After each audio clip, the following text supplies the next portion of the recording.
하나님 오늘도 우리들에게 말씀을 주십니다.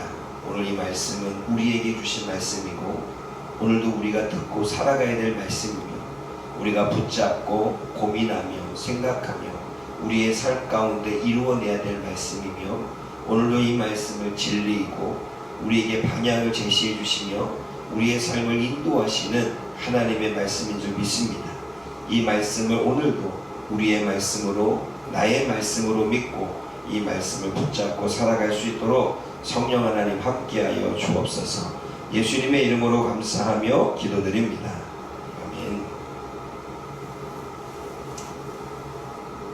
오늘 저와 여러분들이 이 본문의 내용을 나누기 전에 있었던 말씀의 구절이죠. 1절부터 4절까지 보면 주님을 따라오던 수많은 무리들이 있습니다. 그 무리들을 바라보면서 주님은 불쌍히 여기셨고 불쌍히 여기신 그들에게 목자 없는 양처럼 이리저리 방황하고 있는 그들을 바라보면서 주님께서는 제자들에게 이야기를 합니다. 추수할 것은 많은데 추수할 일꾼이 적으니 추수할 일꾼을 하나님께 보내달라고 기도해라 라고 하는 말씀을 좀 풀어서 제가 이야기를 합니다. 그런데 추수할 일꾼을 보내주셔서 하라라고 말하면서 그 밑에 12명의 제자를 이름을 거론하고 있어요. 그 얘기는 뭐냐면 니네들이 추수할 일꾼이 되라 이 말인 거죠. 그런 제자들이 오늘 5절 말씀에 이 12를 주님께서는 제자를 그때는 부르셨습니다. 그런데 오늘은 5절 말씀에 이 12를 내보내십니다. 그러기에 사도입니다. 왜 사도 베드로, 사도 요한이라고 말하면 하나님이 내보내신, 세상으로 보내신 백성이기 때문에 사도인 것입니다. 이 12명을 추수하라고 주님께서는 부르셨고 그리고 다시 12명을 내보내시면서 말씀하십니다. 이방인의 길로도 가지 말고 사마리아의 고을로도 들어가지 말고 오히려 이스라엘 집에 잃어버린 양에게로 가라 라고 말씀하실 때 차별적인 발언이 드러납니다. 아니 이방인으로도 가지 말고 이렇게 가다가 이방인을 만나면 전도하고 가다가 사마리아인을 만나면 전도하고 가다가 이스라엘 집에 잃어버린 양에 가서 복음을 전해라 이렇게 얘기하면 차별이 없는데 이 이야기만 가만히 들으면 이방인들이나 사마리아인들이 들으면 그럼 우리는 유대인이 아니어서 복음을 못 듣고 우리는 혼혈 민족이라 복음을 못 듣나? 라고 따질 수 있는 요지가 큽니다. 근데 우리는 의도를 알아야 돼요. 주님께서는 지금 수많이 따라오는 그 무리들이 가만히 봤을 때 그들 안에 이방인들도 있겠지만 대부분이 유대인들입니다. 그 유대인들을 먼저 복음을 전해서 그들을 믿는 자들로 만들라는 거죠. 그리고 아무도 모르는 자보다 이미 하나님의 말씀을 좀 알고 있고 하나님이 누구신지를 알고 있고 구약 성경에 대한 지식을 가지고 있는 자들에게 복음을 전할 때 하나님을 모르는 자보다 조금 더 나을 수 있겠죠. 아마 여러 가지 전도의 전략이지 않을까라는 생각을 가져보게 됩니다. 또 멀리 내다보게 되면 먼저 이스라엘 나라 백성들 그들을 복음화를 시키고 난 이후에 그들과 함께 이방 민족을 전도하기 위한 하나님의 계획이 있을 수 있죠. 왜냐하면 나중에 사도 바울을 통해서 주님께서는 이방의 전도자로 세우시는 것을 보게 되면 하나님의 큰 그림이 있는데 우리는 큰 그림을 보지 못하고 이 말씀만 보게 되면 주님은 차별하는 것으로 보여집니다. 이것은 여담으로 이야기를 하고 예수님께서 추수할 일꾼으로 선택하신 12명의 이 사도들을 내보내시며 명령하시지요. 이 명령을 우리는 육하원칙으로 좀 보게 되면 언제 내보내고 있냐? 지금 내보내고 있죠. 즉시 내보내고 있습니다. 누가 내보내고 있냐라고 말할 때 예수님이 내보내고 있죠. 또 누구를 내보내냐라고 말할 때 12명의 불러주셨던 제자들을 내보내고 있죠. 그런데 어디로 보내시고 있느냐라고 이야기한다면 이스라엘의 잃어버린 양이라고 말합니다. 여러분 유대인들은 자신들이 잃어버린 양으로 생각할까요? 하나님의 말씀의 복음을 잘 알고 있는 사람으로 생각할까요? 잃어버린 양으로 생각하지 않습니다. 그런데 예수님은 그들을 잃어버린 양으로 생각했던 건 그들이 하나님의 말씀을 잘못 알고 있고 하나님의 뜻을 잘못 깨닫고 있고 하나님께서 원하시는 원뜻을 모른 채 자신들의 복음, 자기 복음을 가지고 살고 있기 때문에 잃어버린 양이라고 말합니다. 즉 율법이라고 하는 것과 자신의 가치관으로 믿고 있는 그들에게 가서 자신의 가치관에 빠져서 있는 그들을 가서 그들을 받아들이고 그들에게 복음을 전해서 그들이 믿는 사람으로 만들어라고 하는 주님의 명령이 있는 거죠. 어디로 보내라고요? 잃어버린 양에게로 보내고 있습니다. 가서 무엇을 하라는 것입니까? 7절 말씀에 가면서 전파하여 말하라는 것입니다. 무엇을요? 천국이 왔다라고 하는, 하나님의 나라가 왔다라고 하는 것을 전하라는 거죠. 왜냐하면 여러분, 이들은 지금 하나님의 나라를 생각하기도 합니다. 다윗의 때에 번성했던, 다윗의 후손을 통해서 하나님이 다시금 무너졌던 장막을 세우겠다라고 하는 그 메시아의 약속을 믿고 있습니다. 그런데 주님께서는 지금 그 하나님의 나라, 다윗의 혈통을 통해서 새로운 왕이 등장할 것이고 그 왕을 통해서 나라를 이루어가는 그 나라가 왔다는 것입니다. 그 나라가 무슨 나라? 하나님의 나라였죠. 이스라엘 나라가 아니라 그들이 원하고 있던 다윗의 혈통을 통해서 다른 열국들처럼 아랍의 나라, 사우디아라비아의 나라, 이란의 나라, 이런 나라가 아니라 이스라엘 나라, 독립적인 나라를 세울 것을 소망하고 있지만 주님께서는 그들에게 예수님이 오신 것이 바로 하나님 나라가 시작되어졌음을 이야기하고 있습니다. 그래서 유대인들에게 가서 이야기하는 거죠. 너희들이 믿고 있고 너희들이 알고 있고 너희들이 기다리고 있는 그 하나님의 나라가, 그 천국이 왔다는 것입니다. 왜냐하면 예수님이 오셨으니까. 근데 그들은 받지 않죠. 그러면서 어떻게 사역하라고 말합니까? 천국이 왔다라고, 하나님의 나라가 왔다라고, 메시아가 왔다라고 전하는데 그 사역을 하면서 구체적으로 어떻게 사역하는지를 가르쳐 줍니다. 8절 말씀 읽어봅니다. 8절 시작. 죽은 자를 고치며 죽은 자를 살리며 나병 환자를 깨끗하게 하며 귀신을 쫓아내되 너희가 고쳐받았으니 구체적인 사역은 병든 자를 고치고 죽은 자를 살리고 나병 환자를 깨끗게 하고 귀신을 쫓아내라고 말합니다. 여러분, 우리가 10장 1절을 보면 주님께서는 한번 볼까요? 10장 1절을 보면 예수님께서 12명의 제자를 부르신 후에 모든 병과 귀신과 약한 것을 고치는 권능을 주셨습니다. 그러므로 주님께서는 그 주신 권능으로 천국이 가까웠다라고 복음을 전하면서 병든 자, 죽은 자, 나병 환자, 귀신들을 쫓아내고 깨끗게 하고 살리는, 그리고 고치는 일을 하라고 말씀하고 있는 것입니다. 예수님의 일꾼들에게, 추수할 일꾼들에게 권능을 주셨다는 것입니다. 사랑하는 여러분, 예수님은 추수할 일꾼들을 세상으로 보내시면서 하나님의 나라를 전파하라고 하셨고, 그리고 주신 권능으로 약한 모든 것들을 고쳐내라고 하십니다. 무엇을 얻기 원하는 바람이 아니라 거저받았으니 거저주라고 말합니다. 너희도 은혜를 거저받았으니 거저주고, 권능도 거저받았으니 거저주고, 지혜도 거저받았으니 거저주고, 너희들이 은혜를 거저받았으니 거저주라는 것입니다. 사랑하는 여러분, 오늘 저와 여러분들이 이 본문의 말씀을 통해서 한 세 가지를 깨달아야 됩니다. 그 첫 번째는 우리는 하나님이 우리를 추수할 일꾼으로 보내셨다라고 하는 사실입니다. 저와 여러분들은 추수할 일꾼으로 보내셨습니다. 예수님이 하나님께 추수할 일꾼을 구해라, 부탁해라 라고 말하지만 정작 그 다음에 12명을 세우시는 것을 보면 예수님의 제자들이 추수할 일꾼이 되기를 원하시는 거죠. 이 땅에 주님이 선택하신, 부르심을 받은 모든 성도들이 예수님의 보내심을 입은 사도로서의 사명, 사도성을 가지고 밖에 나아가 복음을 전하라는 것입니다. 그러므로 저와 여러분들은 주님의 추수할 일꾼들입니다. 복음을 전해서 하나님의 추수할 것들은 많은데 일꾼이 적다고 말할 때 추수할 일꾼인 우리들이 가서 주님이 추수하려고 만들어주신 영혼들에게 복음을 전하라는 거죠. 일꾼으로 보내신 우리에게 우리가 두 번째로 알 것은 권능을 주셨다는 것입니다. 이미 주님께서는 1절 말씀에 주님께서는 그들을 부르셔서 권능을 주셨습니다. 권능은 예수님이 가지고 있는 능력이겠죠. 그 예수님의 능력을 우리들에게 주셨다는 것입니다. 사랑하는 여러분, 우리는 이것을 믿어야 됩니다. 첫 번째는 우리가 무엇을 믿어야 되냐면 우리가 추수할 일꾼이라고 하는 사실을 믿어야 되고, 우리가 추수를 시작할 때 일꾼된 사역을 감당할 때 하나님이 우리에게 주시는 이 권능이 있다는 것입니다.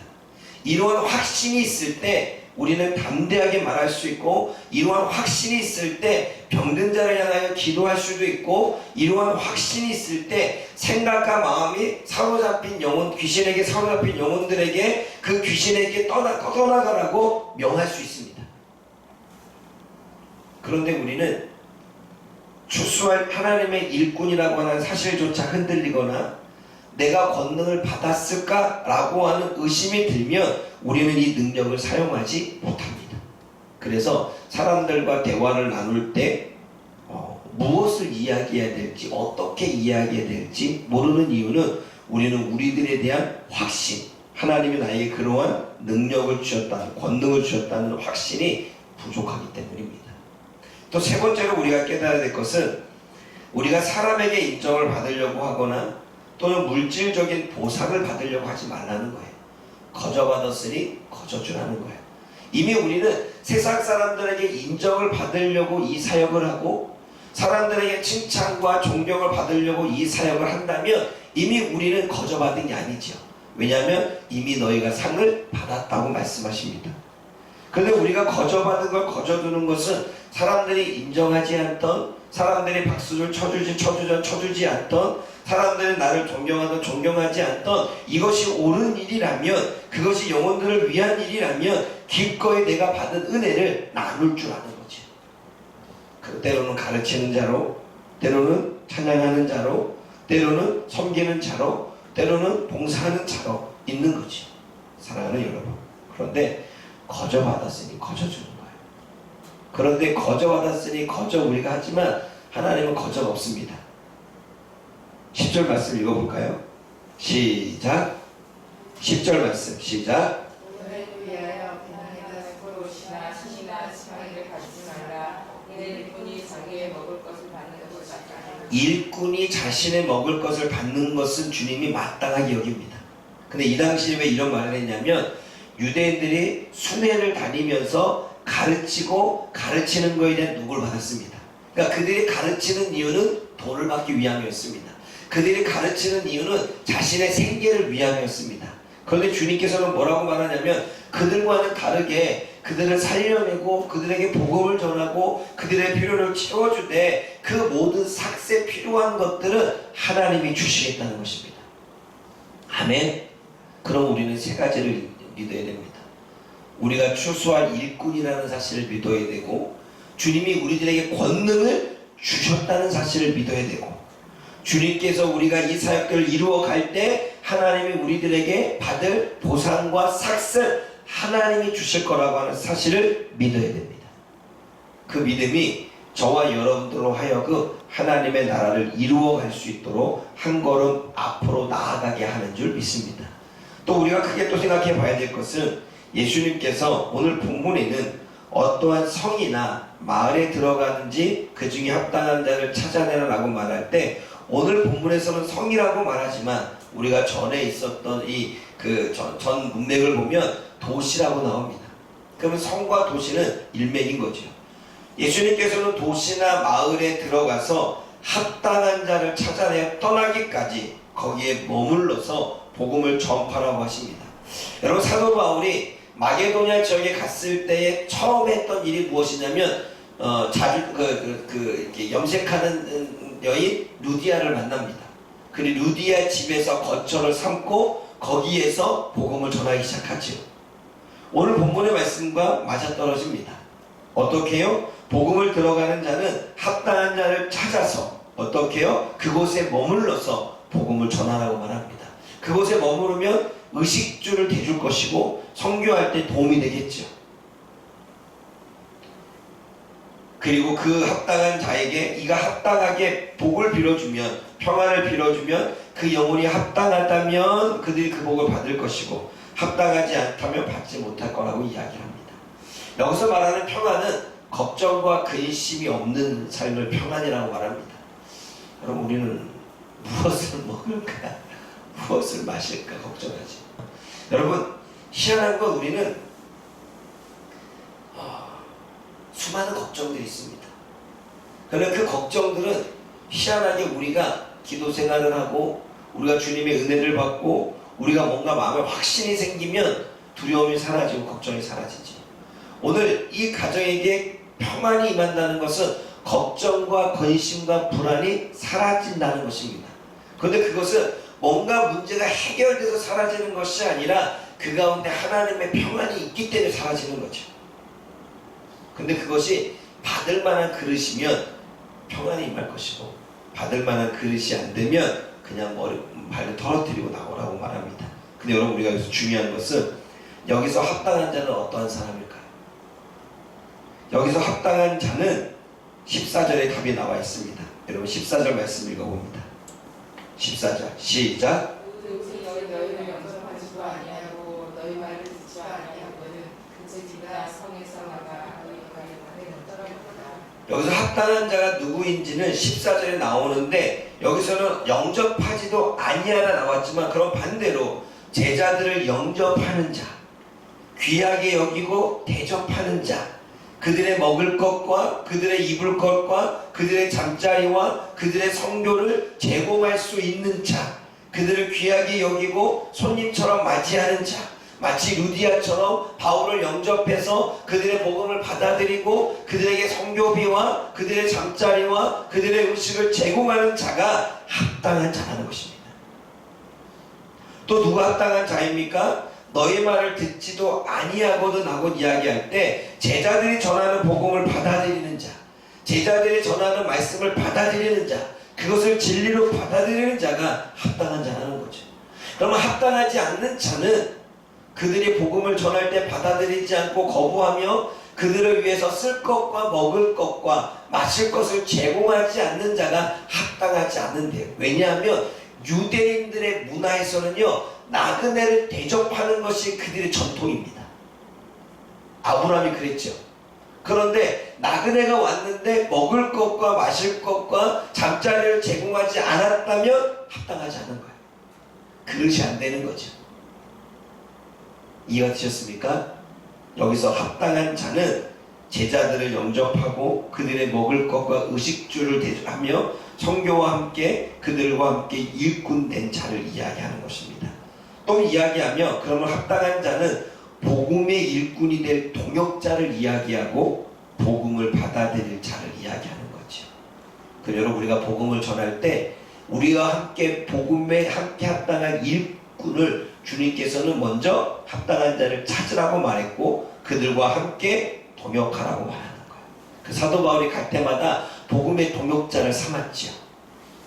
디모데를 삼기도 하고 실라를 삼기도 하고 바나바를 삼기도 하고 마가를 삼기도 하고 그 루디아를 삼기도 하고 그 브루일라와 아굴라라 있죠. 삼기도 하고 그 다음에 아볼로를 삼기도 하고 그렇게 삼았던 이유는 함께 동역하는 것입니다. 아멘. 사랑하는 여러분, 저와 여러분들이 이러한 합당한 자가 되어지기를 원합니다. 주님의 진리의 말씀을 받을 줄 알고 주님의 진리의 말씀을 들었으면 믿고 따를 줄 아는 합당한 자, 그리고 복음을 전하고 말씀을 전하는 자를 귀하게 여기고 대접할 수 있으며 그들의 예수님의 손과 발이 되어서 주님의 뜻을 함께 이뤄갈 동역자, 그 자들이 바로 평안을 받을 수 있는 합당한 자라는 것입니다. 그러나 합당치 아니하면 어떻게 돼요? 발에서 먼지를 털어버리라고 이야기합니다. 근데 오히려 15절에 뭐라고 말합니까?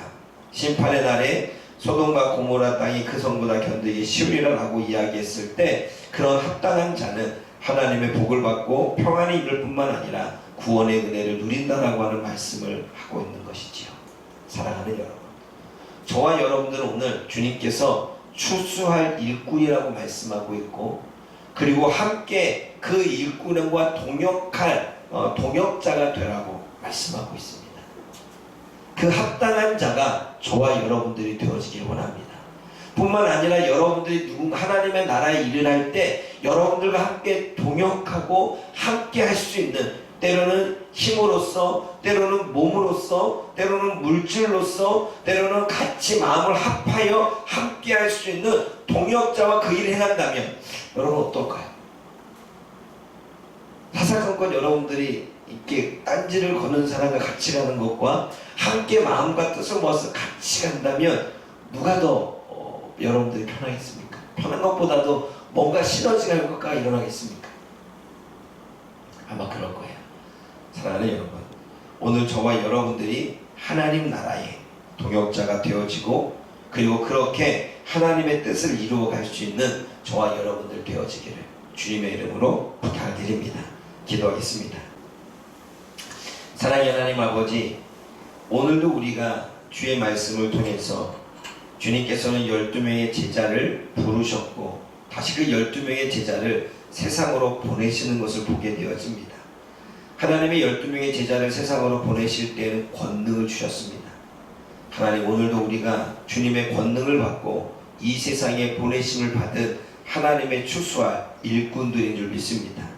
우리가 구원의 은혜를 거저받았으니 영혼들을 구원하는 일에 우리가 대가를 바라지 않고 보상을 바라지 않고 우리가 받은 은혜를 거저 나눠줄 수 있는 우리 모두가 되게 하여 주옵소서.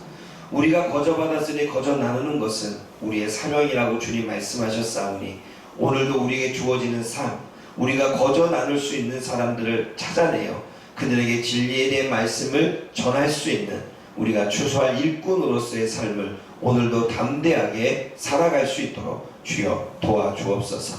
뿐만 아니라 하나님, 우리가 합당한 자가 되어지기를 원합니다. 하나님 나라의 일꾼으로 하나님 나라에 또한 복음을 받아들이고, 그리고 함께 물실 양면으로 함께한 복음의 일꾼이 되어져서 하나님의 나라를 더욱더 견고하게, 하나님의 나라를 더욱더 확장시켜 나아가는 우리 모두가 되어질 수 있도록 성령 하나님 도와주옵소서. 오늘 날씨가 너무나 춥습니다. 하나님, 추위에 우리가 벌벌 떨거나 추위에 움츠러들지 않도록 도와주시고, 이 추위가 임할수록 더욱더 우리가 강하고 담대하게 하나님 하루를 살아가게 도와주시고, 오늘도 주어지는 삶을 하나님 또 하나님의 뜻을 생각하며 하루를 활기차게 보낼 수 있는 이 하루가 되어질 수 있도록 하나님 도와주시며, 운전할 때마다 운전을 지켜주시고 우리의 건강을 보살펴 주옵소서. 예수님의 이름으로 감사하며 기도드립니다. 아멘.